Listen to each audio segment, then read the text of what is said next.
நேத்தைக்கு நான் எங்க ஊர்ல இருக்கிற நர்சரிக்கு போயிருந்தேங்க. ஒருத்தங்க கூப்பிட்டாங்க போலாமா அப்படின்னு சொல்லிட்டு. அதனால அவங்க கூட சேர்ந்து போயாச்சு. எனக்கு நர்சரி போறதுன்னா ரொம்ப பிடிக்குங்க. நெறைய செடி இருக்கும் இல்லையா? பார்க்குறதுக்கு அழகா இருக்கும். எனக்கு ரொம்ப பிடிக்கும்.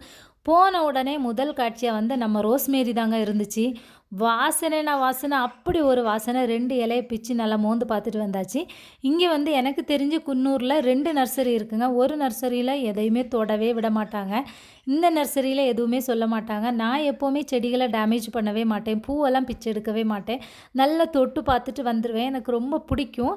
அதனால எல்லாமே வந்து இப்போ தாங்க பதியம் போட்டு எல்லாம் வச்சிருக்கிறாங்க. நெறைய பதியம் போட்டிருக்கிறாங்க. நெறைய பூ வளர்ந்துருக்கு. இதெல்லாம் பார்க்கும்போது எல்லாத்தையும் மொத்தமா வாங்கி நம்ம வீட்ல கொண்டு வச்சிரலாமான்னு இருக்குங்க. ஆனா இடம் தாங்க இல்ல.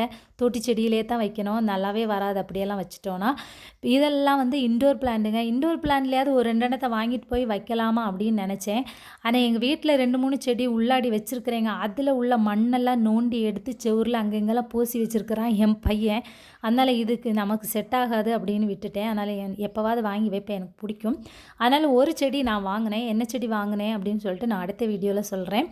இது பார்த்தீங்கன்னா, எல்லாமே முள்ளு செடி தாங்க. தெரியாம கொண்டு கைய வச்சுட்டேன். நறுக்குன்னு ஒரு குத்து குத்துச்சு பாருங்க. குட்டி பூ, பெரிய பூன்னு. இந்த நர்சரி நான் ஏற்கனவே வந்திருக்கிறேன். ஆனா இத வந்து பார்த்துருக்கிறேன். பெரிய அளவுல ரசிச்சு நான் பார்த்ததே இல்ல. எல்லாமே முள்ளு செடி தாங்க. அவ்வளோ அழகா சூப்பரா இருந்துச்சுங்க. உங்க ஊர்ல நர்சரி இருக்கா இல்லையான்னு சொல்லுங்க. வீடியோ பிடிச்சிருந்தா லைக் பண்ணுங்க. Thank you.